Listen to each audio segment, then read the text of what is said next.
Bonjour, bienvenue dans Instant Stress. Aujourd'hui, nous allons parler de mortalité, les grandes causes de mortalité dans le monde et y compris en France. Alors, en 2016, c'est assez récent, il y a un peu moins d'une dizaine d'années, on savait que par exemple la mortalité, c'était dans le top 3, c'est maladies cardiovasculaires, à peu près 9 millions de personnes en mouraient. Il y a aussi les accidents vasculaires cérébraux ou les AVC qui font partie aussi des maladies un peu cardiovasculaires, hein, puisque c'est dans le cerveau. C'est 5 millions de décès. Et puis vous aviez aussi en 2016 la maladie d'Alzheimer, à peu près 2 millions de décès par an. Et puis en 2017, il y a eu des nouvelles réévaluations. Et chaque année, il y a des nouvelles réévaluations qui ont été faites. Et on sait maintenant que les maladies cardiovasculaires, c'est 40% des décès dans le monde, ce sont les maladies cardiovasculaires, suivies ensuite par les cancers. Donc vous voyez, dans le top 3, ça bouge entre maladies cardiovasculaires et dont les AVC, les cancers. Et puis maintenant, on sait aussi qu'en top 3, il y a aussi les maladies respiratoires qui rentrent aussi dans les maladies pulmonaires et les infections respiratoires. Alors, si on regarde en 2021, par exemple, en France, 2021, alors c'est particulier parce qu'il y a eu le Covid-19, donc vous trouvez en premier, en top 3, vous avez mortalité due par les cancers ou tumeurs, ensuite par les maladies cardiovasculaires, et puis vous avez les maladies respiratoires et Covid. Alors, en dehors de Covid, il y a toujours, même s'il n'y avait pas Covid-19, il y aurait toujours des maladies respiratoires qui seraient en top 3.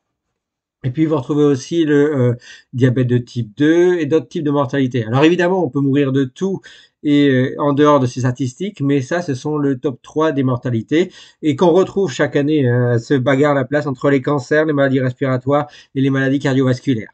Et il faut savoir, autre information très importante, la pollution de l'air. La pollution de l'air, c'est à peu près 7 millions de morts par an. Oui, la pollution de l'air, c'est une porte pour tuer, en fait, dans le monde. Vous voyez pourquoi il faut faire très attention à la pollution, y compris la pollution de l'air.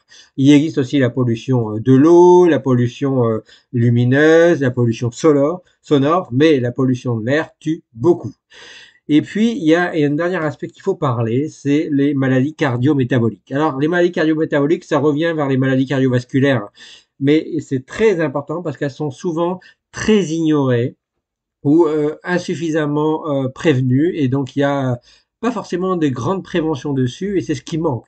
Les maladies cardio-métaboliques, vous les connaissez, c'est l'hypertension artérielle, c'est l'insuffisance cardiaque, c'est les AVC, c'est l'obésité, c'est le diabète de type 2. Donc vous les connaissez, mais on n'en parle pas toujours assez. Et il faut savoir que les maladies cardio-métaboliques, c'est très important de le dire, c'est la première cause de mortalité chez les femmes. Et oui, il faut bien le dire, chez les femmes, les premières causes de mortalité, et on le redit, ce sont les maladies cardio-métaboliques, dont les AVC. Et il y a les hommes aussi qui sont concernés. Derrière, vous avez une sensibilisation qui revient à l'alcool, donc il vaut mieux limiter l'alcool. Au tabac, il faut arrêter le tabac. Vous avez aussi une alimentation qui est pas équilibrée. Vous avez le fameux stress. Et oui, donc on revient à alimentation, stress, alcool, tabac, à ce qui est les dommages dans nos cellules et donc ce qui arrive à nos fameuses petites mitochondries, les petites mitochondries dont je vous ai déjà expliqué, qui fabriquent notre énergie tous les jours, et les fameux oxydants qui sont la base biologique de notre stress de tous les jours. Donc vous voyez, c'est très important de faire attention à notre alimentation, à notre stress. Et puis aussi, quand on dit maladie cardio-métabolique, dans maladie cardio-métabolique, vous avez in fine à la fin le cœur, et le cœur, c'est un gros muscle bourré de quoi? De mitochondries.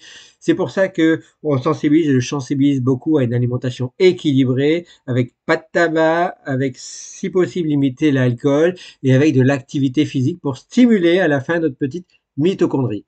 Voilà. Vous savez tout sur ces différentes causes de mortalité que je développerai en détail dans de prochains instants stress. Et en attendant, n'oubliez pas, par rapport à ces causes de mortalité, faites très attention à votre alimentation, à votre stress et puis à votre activité physique. Voilà. Ciao, ciao, ciao. Que le bon stress soit avec vous.